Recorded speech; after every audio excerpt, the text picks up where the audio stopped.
అందరికీ నమస్కారం. నేను మీ వెంకటేశ్వర్లని. ఈరోజు మనకి రోటావేటర్ కిరాయి వచ్చింది.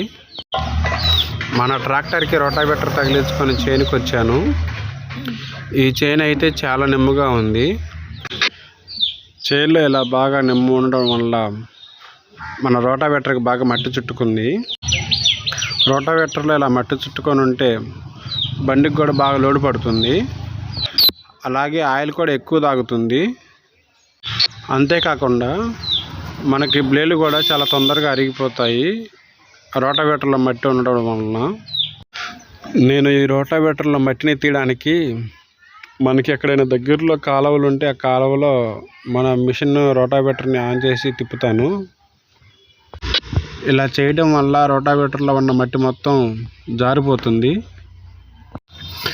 ఇలాగా కాలువలో నీళ్ళు లేనప్పుడు స్క్రూ డ్రైవర్ లేదా మన నాగల కర్రను ఉపయోగించి కూడా మట్టి తీసి శుభ్రం చేస్తాను. దీనివల్ల మనకి బండి ఫ్రీగా ఉంటుంది. ఈ వీడియో మీకు నచ్చితే లైక్ చేయండి, షేర్ చేయండి, సబ్స్క్రైబ్ చేసుకోండి. Thank you friends.